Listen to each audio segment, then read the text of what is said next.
Hello, welcome to TET preparation. TET preparation में आपका स्वागत है। टेट प्रिपरेशन में आपका स्वागत है। आज हम पुनः प्रीवियस ईयर क्वेश्चंस की सीरीज में मध्य प्रदेश शिक्षक पात्रता परीक्षा 2020 एमपी टेट वर्ग 3, जिसका पेपर 5 मार्च 2022 से स्टार्ट हुआ था। तो ये पहला पेपर है शिफ्ट 2 का। 5 मार्च 2022 से स्टार्ट हुए थे पेपर और शिफ्ट 2 में ये पेपर था। तो इसके हम हिंदी भाषा के प्रश्न हम करेंगे, प्रश्न क्रमांक 1 से 30 तक। तो आइए देखते हैं, थोड़ा सा बड़ा कर लेते हैं। प्रश्न क्रमांक 1 से स्टार्ट करेंगे। प्रश्न क्रमांक 1 से पेडागोजी है। इसमें पुनः मैं बता दूं आपको, एमपीटेट वर्ग 3 का पेपर है। मध्य प्रदेश शिक्षक पात्रता परीक्षा 2020 परीक्षा का नाम है और परीक्षा स्टार्ट हुई थी 2022 में 5 मार्च 2022। कोरोना के कारण लेट हुई थी, तो 5 मार्च 2022 से स्टार्ट हुई थी। उसका शिफ्ट 2 का पेपर है। शिफ्ट 1 का पेपर मैं पूर्व के वीडियो में करवा चुका हूं, आपको डिस्क्रिप्शन में लिंक मिल जाएगी एमपीटेट एमसीक्यूज की। तो हिंदी का पेपर है ये। हिंदी के क्वेश्चन हम करेंगे प्रीवियस ईयर क्वेश्चन की सीरीज में। तो क्वेश्चन नंबर 1 है, 1 से लेके 30 तक प्रश्न है इसमें हिंदी भाषा के। वर्ग 3 रीट, सी टेट और यूपी टेट, जिन भी एग्जाम्स में हिंदी पूछी जाती है उनके लिए अनिवार्य है। और वर्ग 3 मतलब पेपर 1 या पीआरटी, टीचर प्राइमरी टीचर। ठीक है, अब स्टार्ट करें। क्वेश्चन नंबर फर्स्ट है, भाषा की कक्षा में समाचार पत्र पत्रिकाओं का उपयोग यह सुनिश्चित करता है कि देश।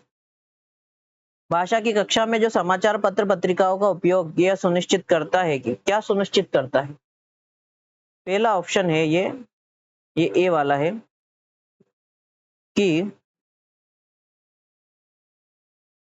शिक्षण सामग्री का उपयोग हो रहा है, यह सुनिश्चित करता है। कि बी, बच्चों की भाषा पर समाचार पत्र पत्रिकाओं का प्रभाव पड़े, यह सुनिश्चित करता है। या सी, बच्चों को मुख्य शीर्षक याद है।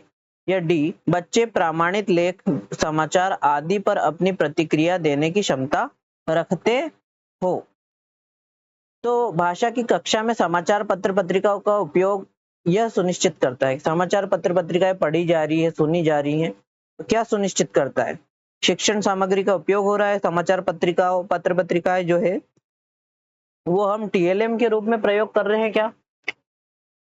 टीएलएम मतलब टीचिंग लर्निंग मेथड के रूप में प्रयोग कर रहे हैं क्या? हम शिक्षण सामग्रियों के रूप में प्रयोग कर रहे हैं क्या समाचार पत्र पत्रिकाओं का? आप भी करते होंगे या करेंगे। या बच्चों की भाषा पर समाचार पत्र पत्रिकाओं का प्रभाव पड़े, ये चाहते हैं आप कि बच्चों को मुख्य शीर्षक याद है, ये उपयोग है इसका समाचार पत्र पत्रिकाओं का, कि बच्चे प्रमाणित लेख, समाचार आदि पर अपनी प्रतिक्रिया देने की क्षमता रखते हो। 10 सेकंड दिया आपको, आप उत्तर लिख लीजिए या नोट कर लीजिए। ठीक कर लिया होगा आपने। इसका सही जवाब है ऑप्शन नंबर ए। शिक्षण सामग्री का उपयोग हो रहा है, यह सुनिश्चित करता है कि भाषा की कक्षा में समाचार पत्र पत्रिकाओं का उपयोग यह सुनिश्चित करता है कि शिक्षण सामग्री का उपयोग हो रहा है। फिर अगला प्रश्न क्रमांक 2 है। प्रश्न क्रमांक 2 है,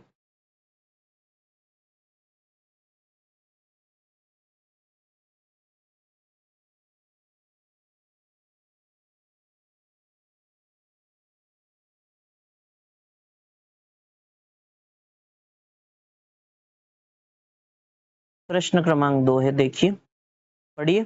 प्रश्न क्रमांक 2 पढ़िए।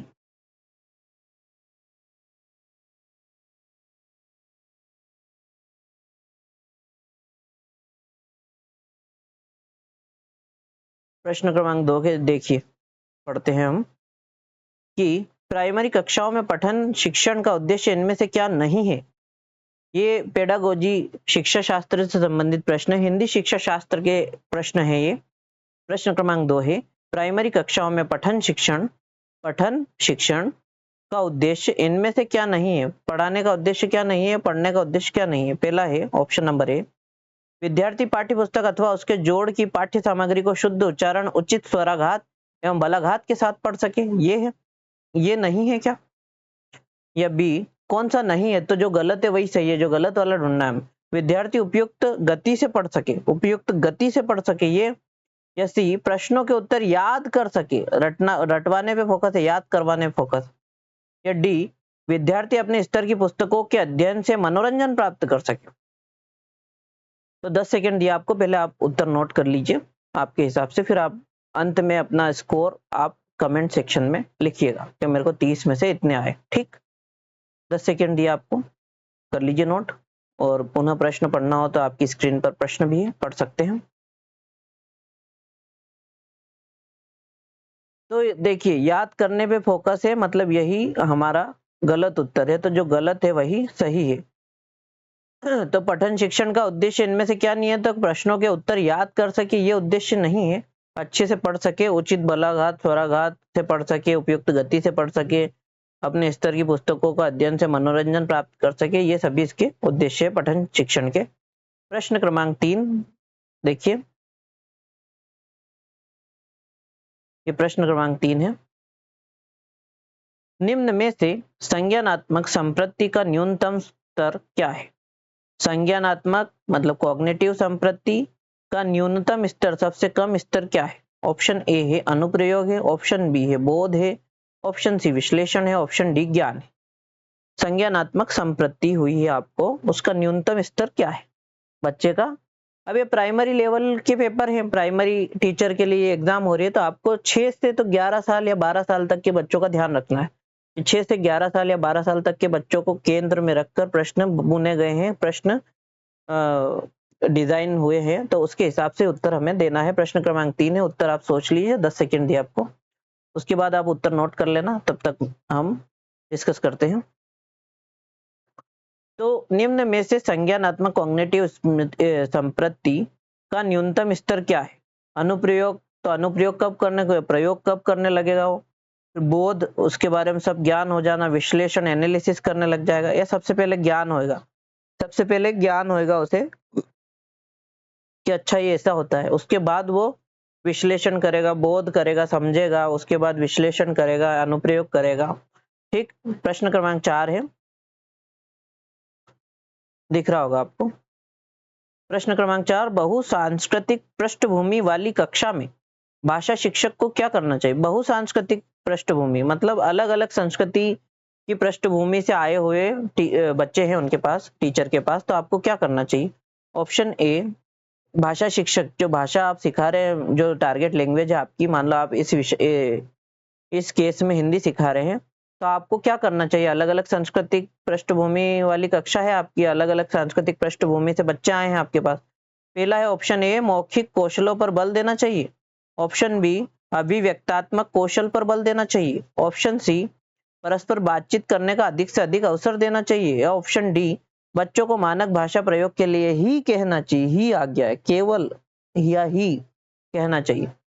प्रश्न क्रमांक 4 है, उत्तर दीजिए, 10 सेकंड दिए आपको, सोच लीजिए, उत्तर नोट कर लीजिए। ठीक, तो मौखिक कौशल पर बल देना चाहिए, बिल्कुल देना चाहिए। अभिव्यक्त्यात्मक मतलब अभिव्यक्ति कर सके बच्चे अपने बारे में, दूसरों के बारे में बता सके, इस पे बल देना चाहिए। परस्पर बातचीत करने का अधिक से अधिक अवसर देना चाहिए, ये भी ठीक है। बच्चों को मानक भाषा के प्रयोग के लिए ही कहना चाहिए, बिल्कुल। केवल उसी टारगेट लैंग्वेज में ही बच्चे बात करें, ये तो ज्यादती हो जाएगी।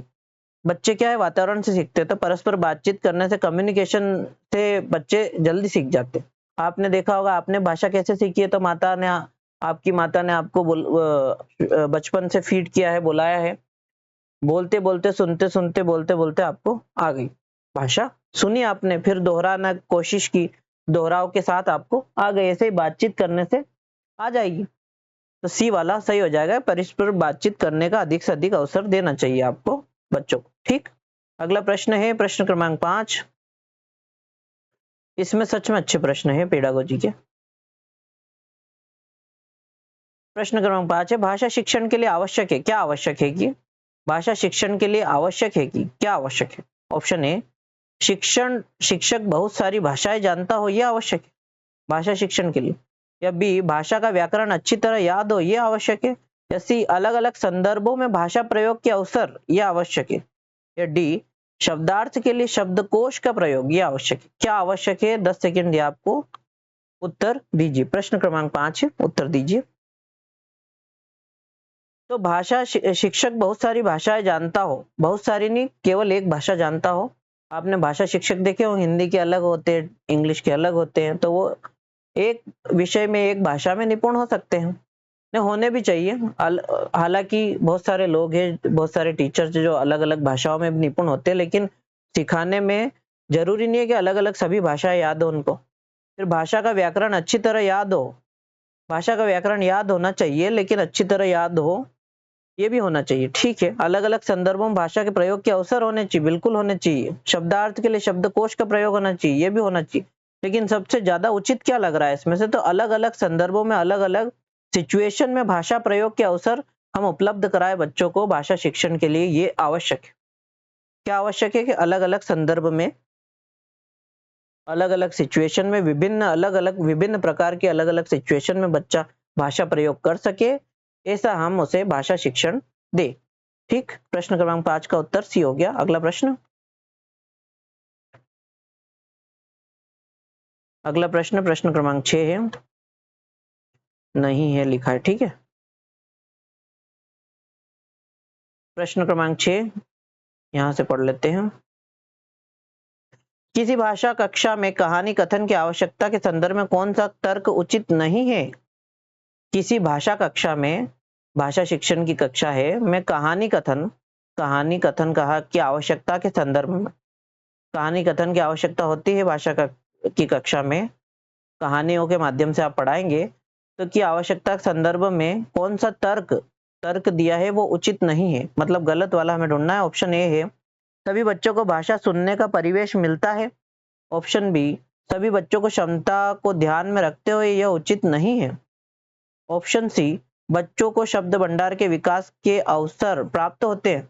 ऑप्शन डी सभी बच्चों की क्षमता अनुसार कल्पना शक्ति का विकास होता है। तो कौन सा सही नहीं है, उचित नहीं है तर्क, वो हमें बताना है। प्रश्न क्रमांक 6 का उत्तर आप नोट कर लीजिए। हाँ, दे दिया आपने उत्तर, फिर आगे पढ़ते हैं। सभी बच्चों की भाषा सुनने का परिवेश मिलता है, ठीक है मिलता है। सभी बच्चों की क्षमता को ध्यान में रखते हुए उचित नहीं है, हाँ सबकी क्षमताएं अलग अलग होती है, तो ये भी ठीक है। बच्चों को शब्द भंडार के विकास के अवसर प्राप्त होते भी है, कहानी कथन से तो होते हैं।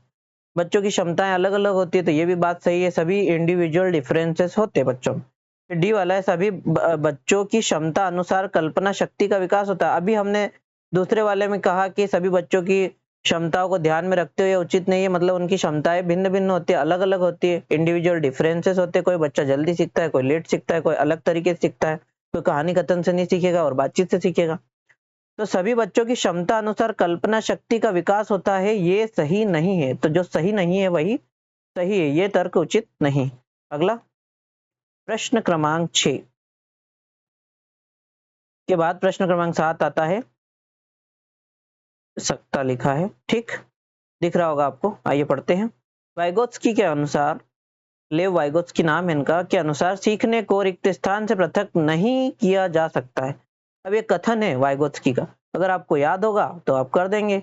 वाइगोत्स्की के अनुसार सीखने को उसके सामाजिक संदर्भ से पृथक नहीं किया जा सकता, सीखने को पुनर्बलन से पृथक नहीं किया जा सकता, सीखने को व्यवहार में मापने योग्य परिवर्तन से पृथक नहीं किया जा सकता, या सीखने को अवबोधन प्रक्रियाओं से पृथक नहीं किया जा सकता। आपको ये डायलॉग पूरा करना है, उनका कथन पूरा करना है। सही जवाब दीजिए, 10 सेकंड दिए आपको। वाइगोत्स्की के अनुसार है, लेव वाइगोत्स्की के। तो सही जवाब है इसका, वाइगोत्स्की के अनुसार सीखने को उसके सामाजिक संदर्भ से, सोशल रिस्पॉन्स से, सोसाइटी से पृथक नहीं किया जा सकता, उसके सामाजिक संदर्भ से पृथक नहीं किया जा सकता सीखने को, लर्निंग को। जैसा समाज होगा वैसा सीखेगा बच्चा। आपने देखा होगा कई बच्चों की सोच जो है वो बहुत रूढ़िवादी होती है, तो कारण भी यही है कि उनका परिवेश ऐसा मिला है उनको। भाषा शिक्षण के संदर्भ में कौन सा कथन सही नहीं है, नहीं वाला हमें बताना है। प्रश्न क्रमांक 8 का ऑप्शन ए है भाषा अर्जन और भाषा अधिगम में अंतर होता है। ऑप्शन बी नहीं वाला हमें चूज करना है। ऑप्शन बी भाषा शिक्षण में केवल भाषाई शुद्धता पर ही अधिक रहता है, भाषाई शुद्धता पर ही अधिक रहता है, केवल आ गया है। ऑप्शन सी भाषा सीखने में अन्य विषयों का अध्ययन अध्यापन सहायक होता है। ठीक है।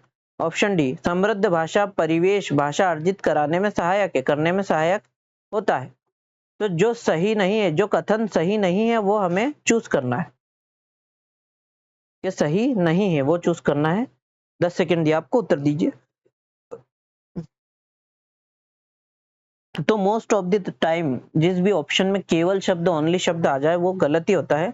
तो भाषा अर्जन और भाषा अधिगम में अंतर होता है, बिल्कुल सही है। भाषा सीखने में अन्य विषयों का अध्ययन अध्यापन सहायक होता है। ठीक है भैया, गणित पढ़ रहे हैं अपन, तो गणित में भी जो सवाल लिखा है वो तो हिंदी में लिखा है ना, या इंग्लिश में लिखा है। समृद्ध भाषा परिवेश भाषा अर्जित करने में सहायक होता है, बिल्कुल सही है। आसपास मान लो इंग्लिश इंग्लिश बोलने वाले होंगे सब लोग, तो आप इंग्लिश आसानी से सीख जाएंगे। फिर ऑप्शन बी है, भाषा शिक्षण में केवल भाषाई शुद्धता पर ही अधिक बल रहता है या अधिक रहता है, तो ये गलत है, क्योंकि केवल आ गया है, केवल एक ही चीज पे फोकस हम नहीं करते हैं। तो जो गलत है वही सही है, तो गलत वाला हमने चूज कर लिया है। अगला प्रश्न देखेंगे, प्रश्न क्रमांक 9। सतत एवं व्यापक मूल्यांकन CCE continuous and comprehensive evolution में व्यापक कंटिन्यूअस शब्द का अभिप्राय है। व्यापक शब्द का कंटिन्यूअस एवं कॉम्प्रिहेंसिव, तो व्यापक मतलब कॉम्प्रिहेंसिव। तो व्यापक शब्द का अभिप्राय है ऑप्शन ए संज्ञानात्मक और सहसंज्ञानात्मक, ऑप्शन बी केवल संज्ञानात्मक, ऑप्शन सी केवल सहसंज्ञानात्मक, ऑप्शन डी ना तो संज्ञानात्मक और ना ही सहसंज्ञानात्मक। सही जवाब दीजिए, 10 सेकंड दिया आपको। सर लड्डू सा प्रश्न है।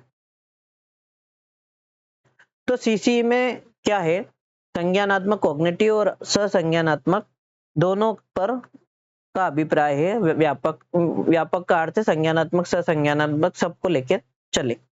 सीसी में सतत और व्यापक मूल्यांकन में प्रश्न क्रमांक 10 है,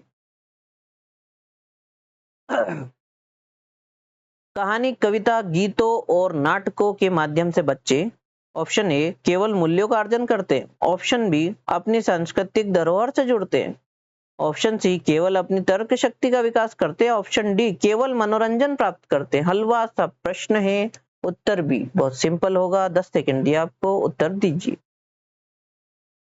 कहानी कविता गीतों और नाटकों के माध्यम से बच्चे क्या करते हैं?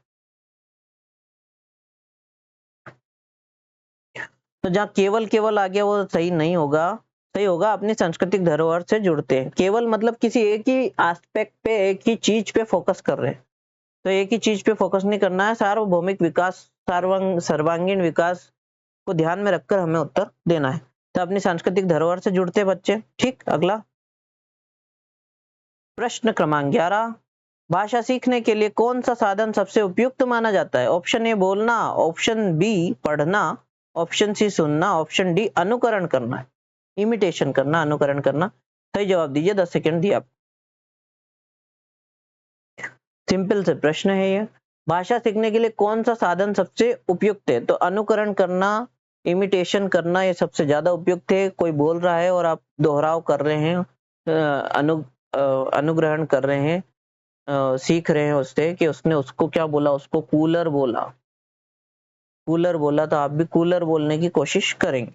तो डी वाला सही हो जाएगा कि अनुकरण से ही भाषा सीखी जा सकती है, अनुकरण से भाषा सीखी जा सकती है। प्रश्न क्रमांक 12 है, थोड़ा छोटा कर लेते हैं। प्रश्न क्रमांक 12,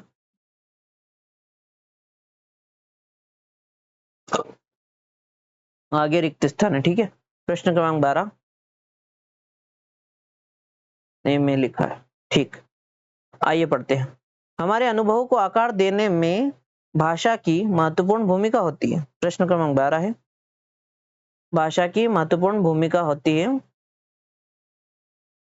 इसका शैक्षिक निहितार्थ यह है कि कक्षा में रिक्त स्थान, हमारे अनुभवों को आकार देने में भाषा की महत्वपूर्ण भूमिका, हमारे जो अनुभव है उनको आकार देने में भाषा की महत्वपूर्ण भूमिका होती है। भाषा से ही हम संवाद कर पाते कि अच्छा उस दिन ऐसा हुआ था, मैं वहां गया तो ऐसा हुआ मेरे साथ। इसका शैक्षिक निहितार्थ यह है कि कक्षा में रिक्त स्थान, कक्षा में बच्चों को विविध संदर्भों में अनुभव करने में, विभिन्न अनुभवों में स्वयं को जोड़ने का कोई अवसर न दिया जाए। ऐसा है, यह कक्षा में ऑप्शन बी बच्चों के अनुभव के बारे में कोई बात न की जाए, ऑप्शन सी कक्षा में डायरी लेखन के बारे में बात की जाए, ऑप्शन डी कक्षा में बच्चों को विविध संदर्भों में अनुभव करने में विभिन्न अनुभवों से स्वयं को जोड़ने के अवसर दिए जाए। मतलब ये है कि बच्चों के स्वयं के अनुभव, जैसे बच्चों आप कभी मेले में गए हो, तो बच्चे बोलेंगे गए हैं, तुमने क्या क्या देखा वहां, क्या क्या गए, कैसे गए, क्या क्या खरीदा, क्या खाया, क्या पिया, ये सब पूछेंगे बच्चे, अपने अनुभव बताएंगे, ऐसे भाषा सुदृढ़ होगी बच्चों की। तो प्रश्न क्रमांक 12 है, उत्तर दीजिए, 10 सेकंड दिए आपको। तो बच्चों को विविध संदर्भों में अनुभव करने में विभिन्न अनुभवों में स्वयं को जोड़ने का अवसर न दिया जाए, दिया जाना चाहिए, न दिया जाना थोड़ी। बच्चों के अनुभव के बारे में कोई बात न की जाए, की जानी चाहिए। डायरी लेखन के बारे में बात की जाए, की जानी चाहिए डायरी लेखन के बारे में बात भी। बच्चों को विविध संदर्भों में अनुभव करने में विभिन्न अनुभवों में स्वयं को जोड़ने के अवसर दिए जाए, बिल्कुल सही, ये हमें करना है कि कोई भी पूर्व ज्ञान से उनको जोड़ना है। तो पूर्व ज्ञान क्या है बच्चे का, कि बच्चे मेले में गए, बच्चे कहीं घूमने गए, बच्चे कहीं खेलने गए, बच्चे कहीं उनके नानी के घर गए, कहीं गए, उनसे जोड़ के आपको पढ़ाना है। ठीक, अगला प्रश्न क्रमांक 13 है,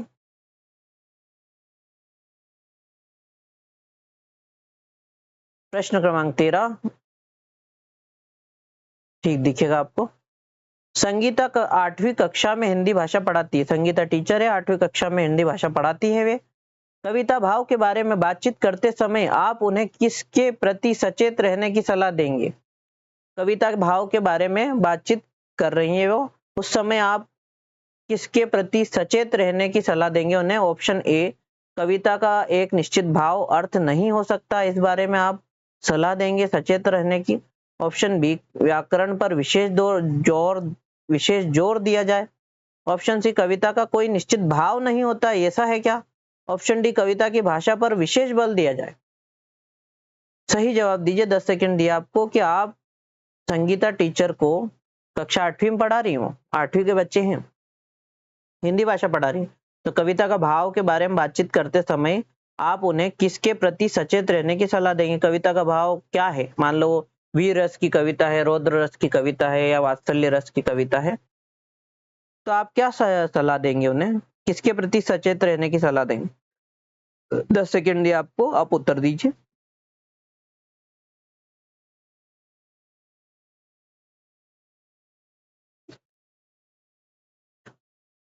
तो देखिए, कविता की भाषा पर विशेष बल दिया जाएगा कि कविता की कोई निश्चित भाव नहीं होता, ऐसा तो नहीं है, निश्चित भाव नहीं होता है, होता है पर निश्चित हो। व्याकरण पर विशेष जोर दिया जाए, ऐसा भी नहीं है। कविता का एक निश्चित भाव अर्थ नहीं हो सकता, इस पर जोर देना है। ठीक, कि बीच में बहुत सारी कविता है जिसमें रौद्र रस, वीर रस, ये सब समाहित, वात्सल्य रस, ये सब भी समाहित हो जाते हैं, तो निश्चित भाव और अर्थ, निश्चित अर्थ तो नहीं होता है, उनका कहने का तात्पर्य कुछ और होता है और अर्थ कुछ और निकलता है। तो इस बारे में सचेत रहने की सलाह आप देंगे। ऑप्शन नंबर ए सही हो जाएगा प्रश्न क्रमांक 13 का। अब प्रश्न क्रमांक 14 पे चलते हैं।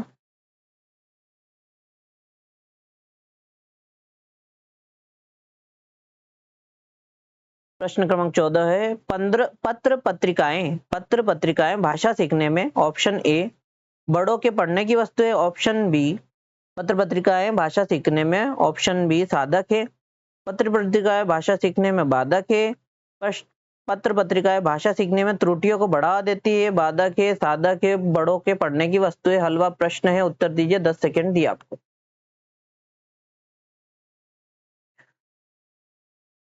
दे दिया? सही जवाब है ऑप्शन नंबर बी, पत्र पत्रिकाएं भाषा सीखने में क्या है? साधक है, भाषा सीखने में साधक है, सहायता करती है। प्रश्न क्रमांक 15, भाषा की पाठ्य पुस्तकें, ऑप्शन ए अभ्यास परक ही होनी चाहिए, ही भाषा की पाठ्य पुस्तकें साधन है, भाषा की पाठ्य पुस्तकें साध्य है, या भाषा की पाठ्य पुस्तकें भाषा सीखने का एकमात्र संसाधन है? यह भी हलवा प्रश्न है, 10 सेकंड दिया आपको, उत्तर दीजिए। तो भाषा की जो पाठ्य पुस्तक है वो तो साधन है, तो साध्य क्या है? साध्य है साहित्य, भाषा का साहित्य साध्य है, और भाषा की पाठ्य पुस्तकें या अन्य मटेरियल क्या है, साधन है सीखने का। और साहित्य क्या है, साध्य है। क्या है साहित्य, साध्य है। ठीक, साहित्य आ जाए कि भाषा की पाठ्य पुस्तक, भाषा का साहित्य क्या है, तो साध्य है। और भाषा की पाठ्य पुस्तकें या अन्य मटेरियल क्या है, साधन है भाषा सीखने के। ठीक, अगला प्रश्न क्रमांक, अब पैसेज आ गया है, 15 प्रश्न पूरे हो गए हैं ये पेडागोजी के, शिक्षा शास्त्र के। अब 15 प्रश्न जो है वो भाषा पर आधारित होंगे। भाषा मतलब ये हमारी हिंदी भाषा। ठीक, अब हम ये पढ़ लेते हैं पैसेज पूरा, बड़ा कर लेते हैं इसको। निर्देश दिया है पैसेज का कि नीचे दिए गए गद्यांश को पढ़कर पूछे गए प्रश्न सबसे उचित उत्तर वाले विकल्प का चयन कीजिए। ठीक, आइए पढ़ते हैं। आज हम इस असमंजस में पड़े हैं और यह निश्चित नहीं कर पाए हैं कि हम किस ओर चलेंगे और हमारा ध्येय क्या है।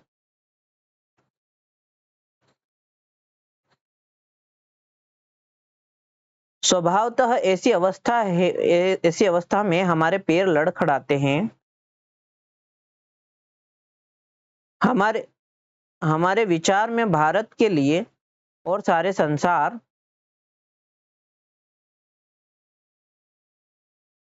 थोड़ा छोटा ही कर लेते हैं। ठीक,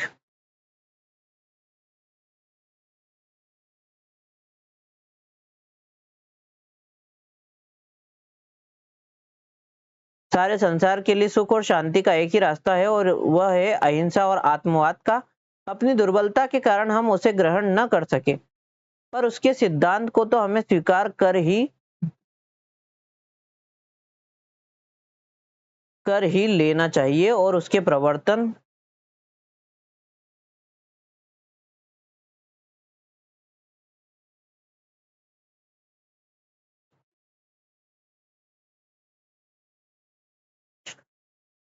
प्रवर्तन का इंतजार करना चाहिए।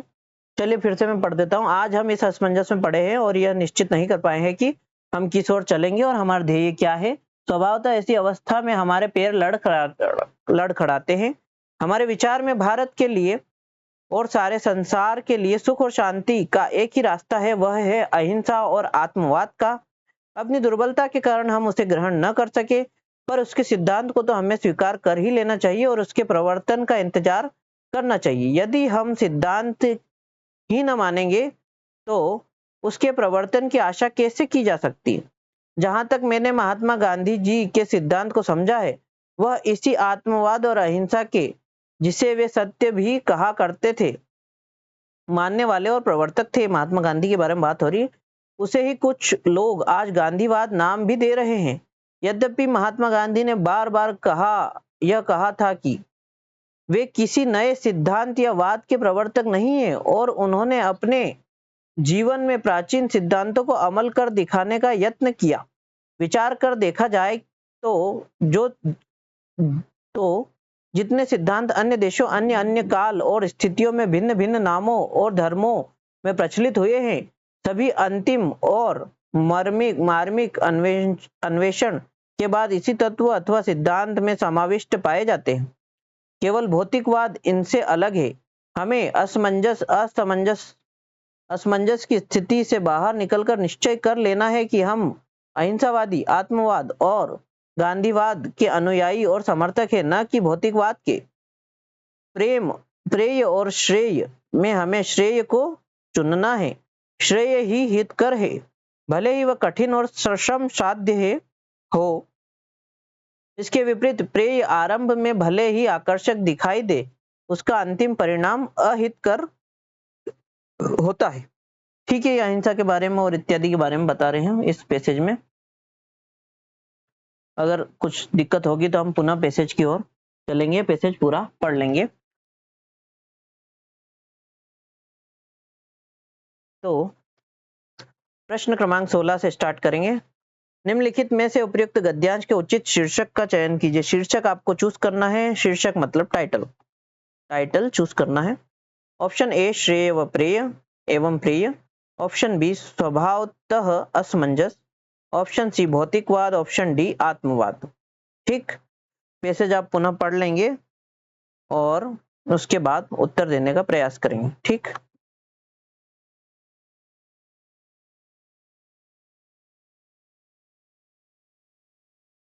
मैं आपको पैसेज पुनः बता देता हूं।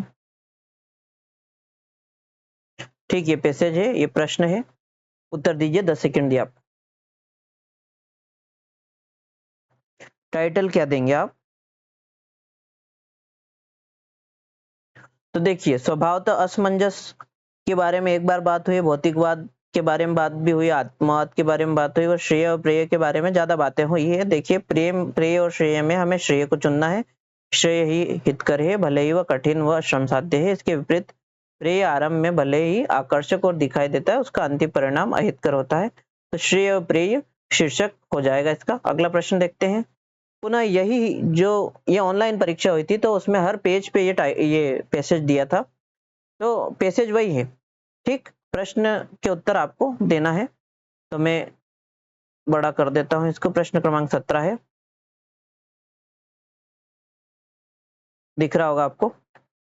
ठीक है, उपयुक्त गद्यांश के अनुसार हमें पैर लड़खड़ाते हैं क्योंकि हमारे पैर लड़खड़ाते हैं क्योंकि हम रिक्त स्थान है, लक्ष्यहीन है, दिशाहीन है, हम अहिंसावादी है कि लक्ष्यहीन और दिशाहीन दोनों है। ठीक, तो सही उत्तर देना आपको। 10 सेकंड दिया आपको। आपके सामने पैसेज है, ये रहा पैसेज, आप आराम से पढ़िए और उत्तर दीजिए। 10 सेकंड दिया आप। अब आप बोलेंगे 10 सेकंड में उत्तर कैसे दे? तो आपने पैसेज पढ़ा है, मैंने पढ़ाया है, एक बार और पढ़ लीजिए। 10 सेकंड है आपके पास, आराम से पूरी पूरी नजरें घुमा लीजिए। ठीक, तो पहली लाइन में उत्तर है इसका कि हमारे पैर लड़खड़ाते हैं, हम चलेंगे ध्येय, हमारे पैर लड़खड़ाते हैं, ऐसी अवस्था हमें हमारे पैर लड़खड़ाते हैं। क्यों लड़खड़ाते हैं? क्योंकि आज हम इस असमंजस में पड़े हैं और यह निश्चित नहीं कर पाए कि हम किस ओर चलेंगे और हमारा ध्येय क्या है। स्वभावतः ऐसी अवस्था में हमारे पैर लड़खड़ाते हैं। तो लक्ष्यहीन है, हम इस कारण लड़खड़ा रहे हैं कि दिशाहीन है, कि अहिंसावादी, के लक्ष्यहीन और दिशाहीन दोनों है।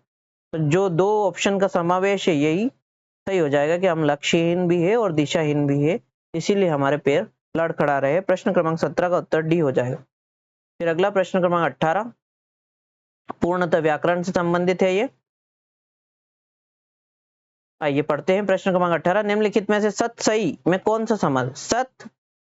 सत सही, सत सही में कौन सा समास है? ऑप्शन ए द्वंद्व समास, ऑप्शन बी अव्ययी भाव समास, ऑप्शन सी कर्मधारय समास, ऑप्शन बी डी द्विगु समास। बताइए, सही जवाब दीजिए। 10 सेकंड दिया आप। सत सही में कौन सा समास होगा? प्रश्न क्रमांक 18 है, बताइए।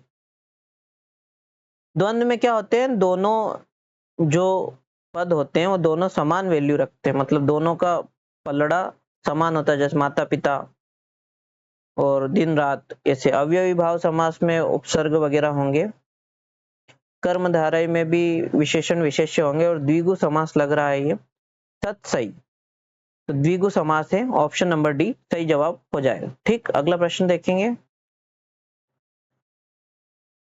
ये भी पैसेज वही है। प्रश्न क्रमांक 19 देखिए, निम्नलिखित में से कौन सा तद्भव शब्द है? तद्भव, तद्भव शब्द, एक तत्सम होता है, दूसरा होता है तद्भव। तो ऑप्शन ए तद्भव पूंजी है, ऑप्शन बी प्रभुत्व है, ऑप्शन सी वक है, ऑप्शन डी वर्ष है। तद्भव कौन सा है हमें बताना है। प्रश्न क्रमांक 19 है।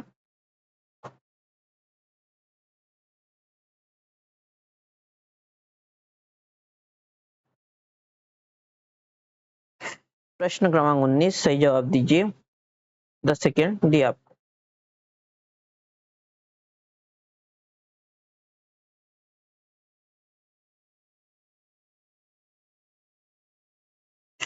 तत्सम में मूलतः क्या आएंगे? संस्कृत के शब्द आएंगे। तत्सम, तद्भव में देशी, देशज, विदेशज सभी शब्द आ जाएंगे। तो प्रभुत्व, वक, वर्ष, ये क्या संस्कृत से डिराइव शब्द है। ऑप्शन नंबर ए सही हो जाएगा। पूंजी, पूंजी तद्भव शब्द माना जाए। ठीक, और उत्तर पुस्तिका में भी ऑप्शन ए पूंजी ही माना है। तो तद्भव शब्द कौन सा है इनमें से? तो पूंजी तद्भव शब्द माना है उत्तर पुस्तिका में। ठीक, सही जवाब पूंजी हो जाएगा। ठीक, ऑप्शन ए सही है। ठीक, अगला प्रश्न क्रमांक 20।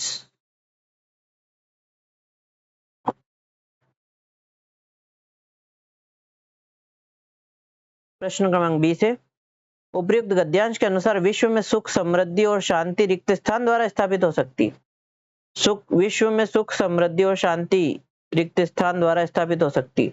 भौतिकवाद के द्वारा स्थापित हो सकती है कि अनात्मवाद के द्वारा स्थापित हो सकती है कि अनिश्चय और असमंजस के द्वारा, या डी अहिंसा और आत्मवाद के द्वारा। तो आप पैसेज पढ़ लीजिए, आसानी से आपको समझ में आ जाएगा। ठीक, पैसेज है, पढ़ लीजिए और उत्तर दीजिए। 10 सेकेंड दिए आपको। प्रश्न क्रमांक 20 है, हलवा प्रश्न है, उत्तर दीजिए। तो देखिए यहाँ लिखा है, हमारे विचार में भारत के लिए और सारे संसार के लिए सुख शांति का एक ही रास्ता है, वह है अहिंसा और आत्मवाद। विश्व में सुख, समृद्धि और शांति का एक ही रास्ता है, अहिंसा और आत्मवाद। अहिंसा और आत्मवाद ये यहाँ लिखा है ऑप्शन नंबर डी में। ऑप्शन नंबर डी सही हो जाएगा प्रश्न क्रमांक 20 का। प्रश्न क्रमांक 21 है,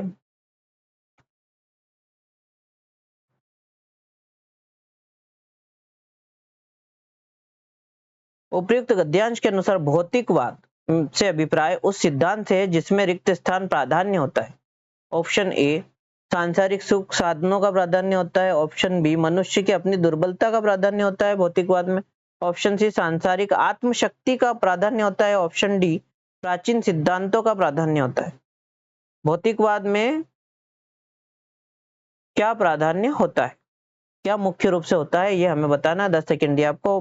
प्रश्न क्रमांक 21 है, ये आपको पैसेज ये नीचे भी दिख जाएगा। चलो नीचे देख लीजिए, नीचे पैसेज वही है। प्रश्न क्रमांक 21 का उत्तर देना है आपको। 10 सेकेंड दिया आपको। यहाँ देखिए, यहाँ देखिए, दिखेगा आपको। 10 सेकेंड है आपके पास, सही जवाब दीजिए। भौतिकवाद से अभिप्राय उस सिद्धांत से जिसमें सांसारिक सुख साधनों का प्राधान्य होता है। तो भौतिकवाद किसे कहते हैं? भौतिक भोग करना।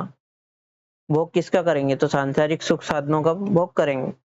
तो ऑप्शन नंबर ए सही हो जाएगा, सांसारिक सुख साधनों का प्राधान्य होता है भौतिकवाद में। प्रश्न क्रमांक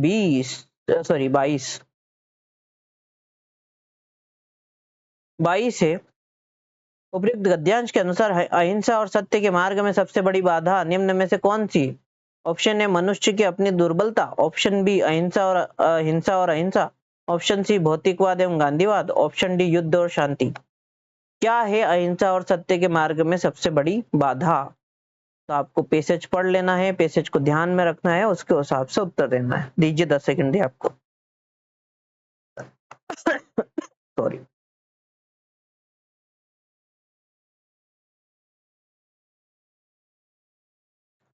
तो यहाँ लिखा है कि अपनी दुर्बलता के कारण हम उसे ग्रहण न कर सके, पर उसके सिद्धांतों को तो हमें स्वीकार कर ही लेना चाहिए। हमारे विचार में भारत के लिए, सारे और संसार के लिए सुख शांति का एक ही रास्ता है, अहिंसा और आत्मवाद। अहिंसा और आत्मवाद सत्य। अहिंसा और आत्मवाद का अपनी दुर्बलता के कारण हम उसे ग्रहण न कर सके। तो मनुष्य की अपनी दुर्बलता इसके लिए सबसे बड़ी बाधा है। अहिंसा और सत्य के मार्ग में सबसे बड़ी बाधा मनुष्य की अपनी दुर्बलता है। ठीक, अगला प्रश्न क्रमांक 23। पूरा प्रश्न पढ़ेंगे ढंग से हम। आधा देखो इसमें, आधा इसमें है। ऑनलाइन एग्जाम हुई थी। प्रश्न क्रमांक 23 है, निम्नलिखित में श्रम साध्य का क्या अर्थ है? श्रम साध्य का क्या अर्थ है? ऑप्शन ए साधुओं को दिया जाने वाला ज्ञान श्रम से, यहाँ परिश्रम से।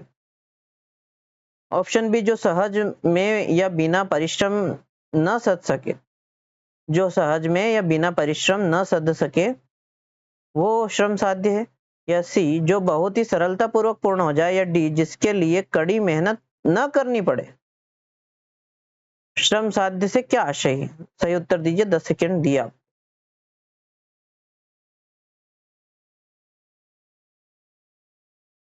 देखिए 4 ऑप्शन दिख रहे होंगे आपको, दीजिए उत्तर दीजिए। 10 सेकेंड दिया आपको। श्रम साध्य का क्या अर्थ हो सकता है? प्रश्न क्रमांक 23 से सही जवाब दीजिए। तो श्रम साध्य का मतलब है श्रम से जो साध्य हो, श्रम से जो साध्य हो, मतलब श्रम जो मेहनत से मिले, मेहनत से मिले या सधे, मेहनत से मिले या सधे, जो मेहनत से मिले, जो सहज में या बिना परिश्रम न सध सके। मतलब इसका मतलब ये है कि जो मेहनत से मिले, मेहनत करने के बाद मिले, वही श्रम साध्य है। ऑप्शन नंबर बी सही हो जाएगा, जो सहज में या बिना परिश्रम न सध सके। प्रश्न क्रमांक 24 में से हमें फिर से एक काव्यांश दिया है।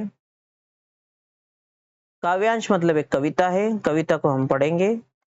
ठीक, लिखा है, निर्देश लिखा है कि काव्यांश को पढ़कर पूछे गए प्रश्नों के सबसे उचित उत्तर वाले विकल्प चयन कीजिए। ठीक है, करते हैं यहां से। जब भी भूख से लड़ने कोई खड़ा हो जाता है, सुंदर दिखने लगता है, झटपटा बाज, झटपटा बाज, फन उठाए साहब, दो पैरों पर खड़ी, कांटों से नन्ही पत्तियां खाती बकरी, दबे पांव झाड़ियों में चलता चीता, डाल पर लटका उल्टा लटक, डाल पर उल्टा लटक, फल कुतरता तोता, या इन सब की जगह आदमी होता है, आदमी होता, जब भी भूख से लड़ने कोई खड़ा हो जाता है, सुंदर दिखने लगता है।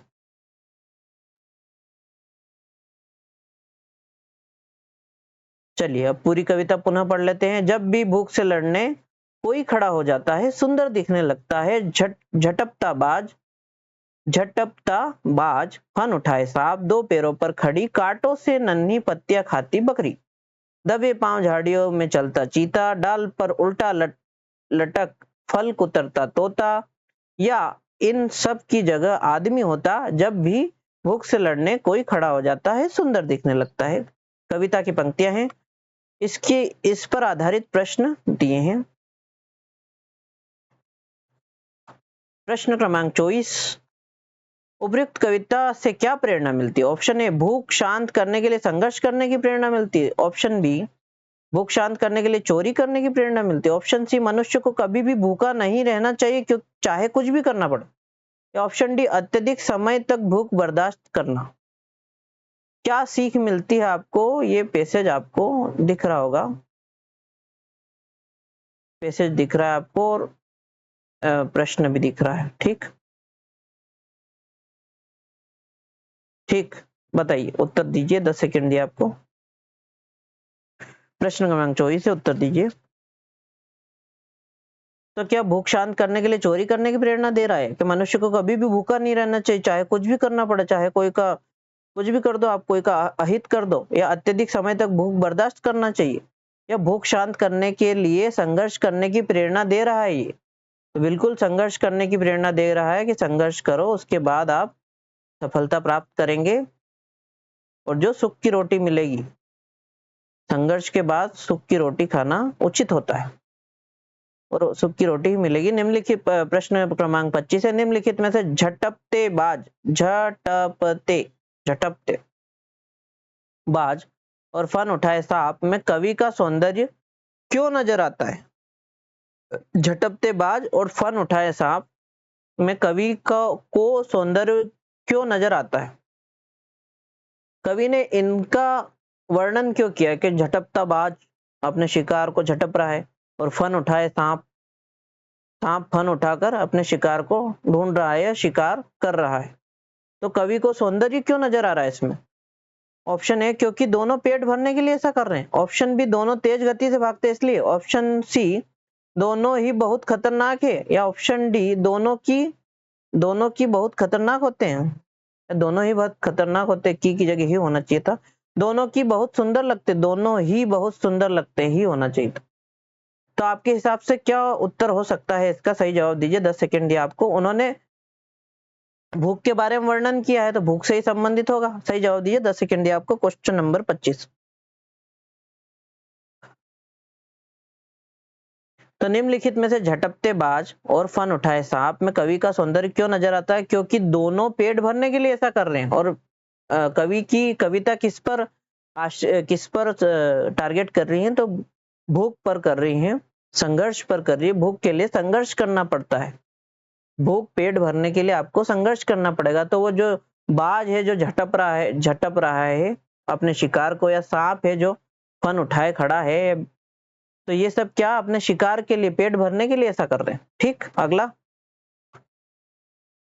प्रश्न क्रमांक 26।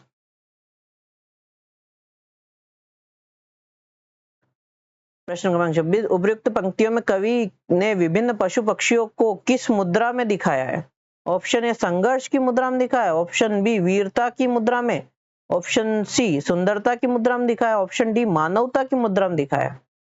तो वो फन उठाए सांप और झटपटाता बाज, ये किस पोजीशन में दिख रहा है आप?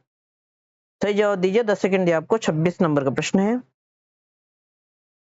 तो उपयुक्त पंक्तियों में कवि ने जो पशु पक्षी है कि फन उठाए सांप, झटपटा बाज, ये सब क्या संघर्ष की मुद्रा में, पेट भरने के लिए संघर्ष कर रहे हो, संघर्ष की मुद्रा में दिखाई दे रहे हो। प्रश्न क्रमांक 27 पे आएंगे।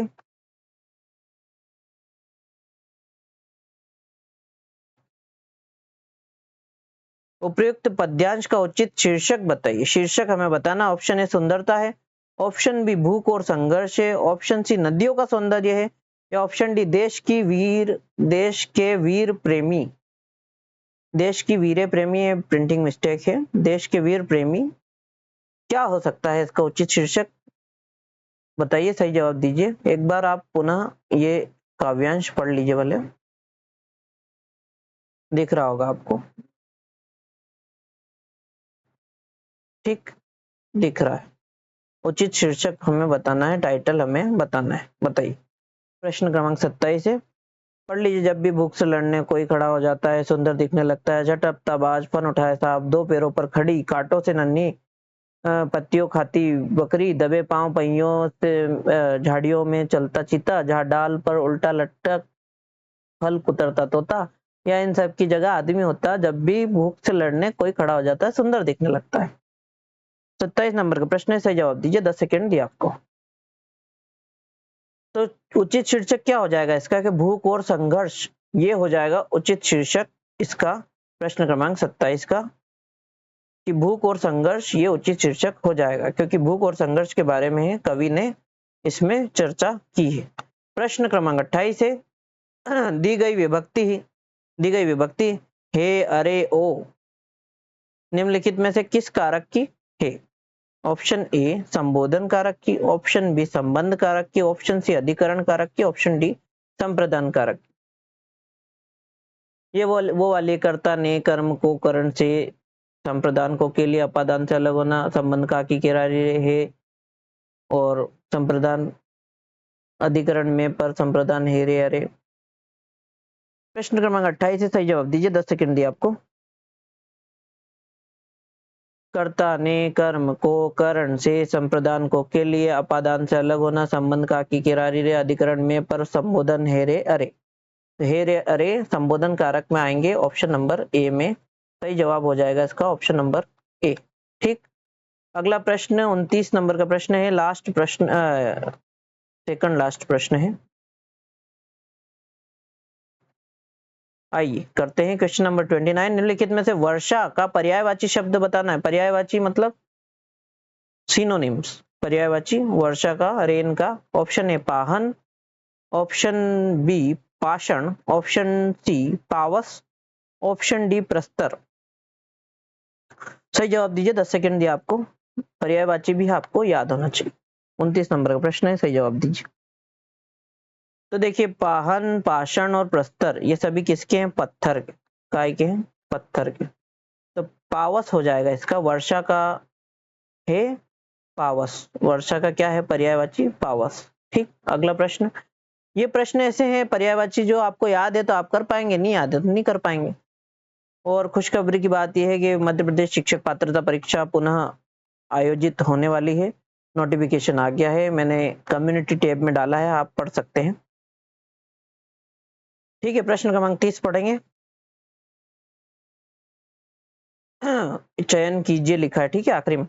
निम्नलिखित में से वाक्य जो पूरा या भय भरा न हो, जो पूरा या भरा हुआ न हो, जो पूरा या भरा हुआ न हो के लिए एक शब्द का चयन कीजिए।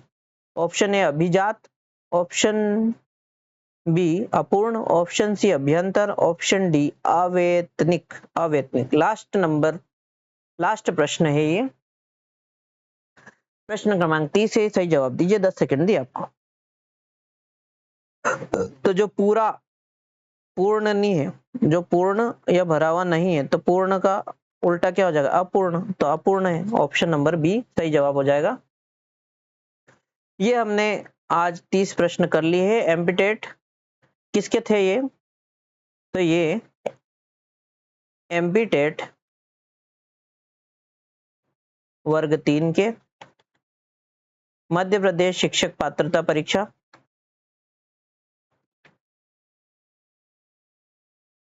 2020